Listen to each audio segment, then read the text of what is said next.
Okay, so we're on lesson 223. In this case, they're taking us back to the electrical systems book, in particular, chapter 12. So this is going to be transformers and specifically some NEC codes that pertain to transformers. So we're going to get out of a lot of the math-based stuff and really just into some code references and code lookup. So I think this will be a nice break. We'll really try to breeze through some stuff. Unfortunately, this is just a lot of code reference, code citing here. But right off the bat, they're going to talk about dry type transformers. This is most common. This guy right here is what you're going to see most often, I would venture to guess. It's considered a dry type transformer. So they give us here epoxy encapsulated. This would be like a control transformer maybe. Then you have a ventilated, and then this is what they call totally enclosed. But again, that's your dry type transformer, meaning there's no other cooling substance. It's just air cooled. Usually we don't have oil filled or anything like that. All right. But they're going to tell us dry type transformers are available in either single or polyphase. So note polyphase is how the code references three-phase. A lot of times poly meaning many. So in other words, single phase or three-phase. Just not to be confused on the wording there. But control transformers can be used to provide voltage to operate contactors and relays. Again, you're going to see that in maybe appliances or in your motor control circuits, things like that. They're going to go further here. The core and windings of a liquid-filled transformer are immersed in an insulating liquid that aids in the removal of heat generated by the winding. So this is kind of the opposite of a dry-type transformer. Again, now these are cooled by a liquid. In a lot of cases, that's an oil.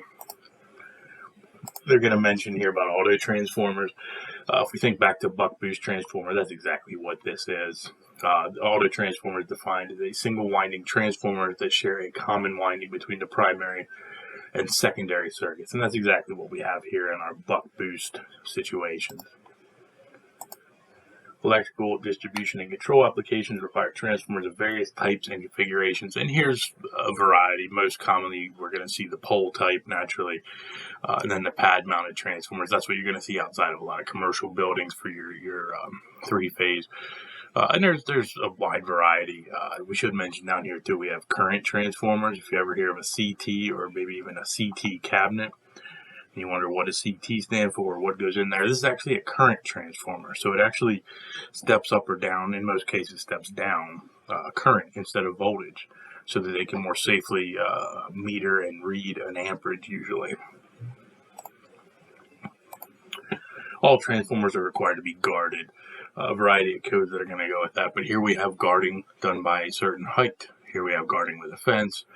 And there's a lot of ways to do that, so be sure to read through your section 110 in your code book for a lot of those requirements. All transformers are required to be ventilated.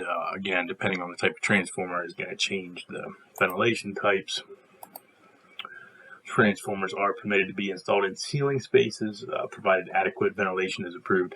And you will see them in ceiling spaces. I don't think that's terribly common just because ceiling space is usually at a minimum, but it is actually permitted. We need to make sure that ventilation is adequate in those cases.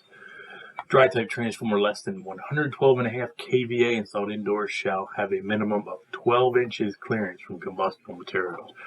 Now, 112.5 kVA sounds pretty specific, but that's kind of your largest sort of, I'll call it an over-the-counter transformer. Now, that's going to be a big transformer, but you think of your 75 kVA, that's the same category there. So we need 12 inches from combustible materials. It's not too common that a transformer is sitting near combustible materials. Usually it's non-combustible materials, right? Further here, clearance from combustible materials is not required when a fire-resistant barrier is provided for the transformer and it's of the totally enclosed type. Now, most transformers are still going to have a ventilation requirement, even though this code here says if it's non-combustible, we can be right up against it without clearance. Most transformers will still require a clearance for ventilation and airflow. Here they get into larger transformers above 112.5. With class 155 or higher insulation are permitted to be installed indoors if separated from combustible materials or completely enclosed.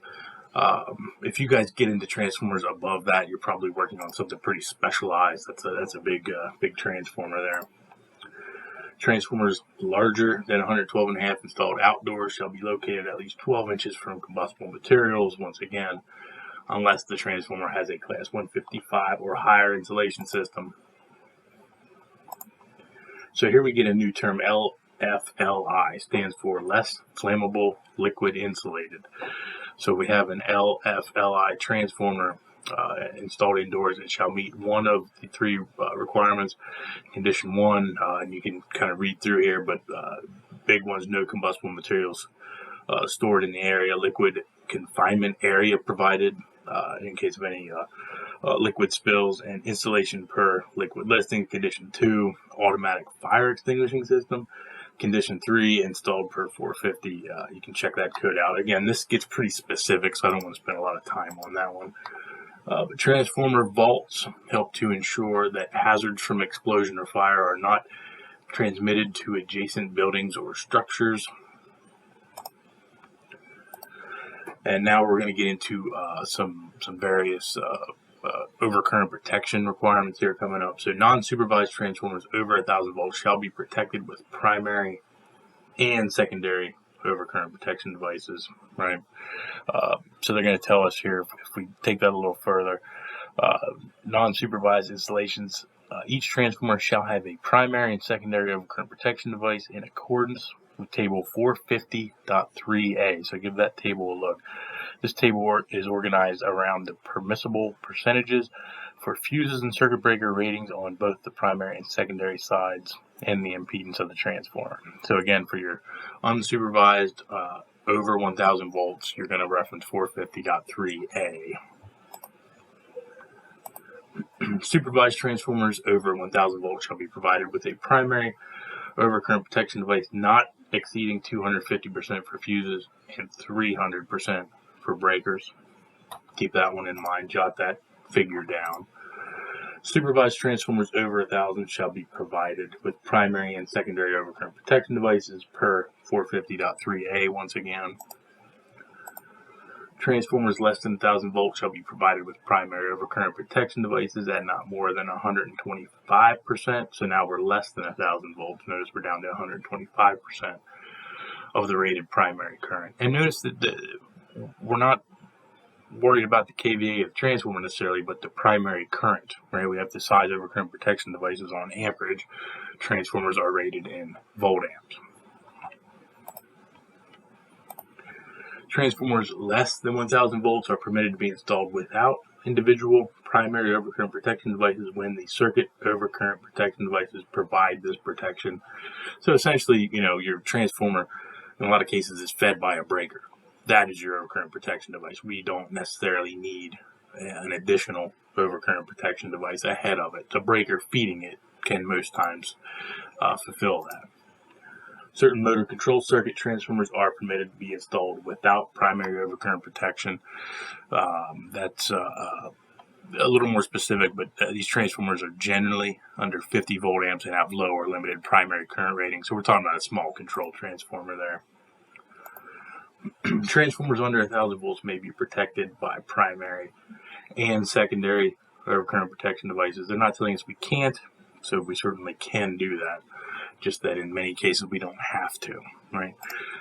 So again, a lot of code reference stuff. That was a lot of slides in about 9 or 10 minutes, but go through that chapter, check the code references, check the code tables. This one's kind of getting back to basics and the old NEC.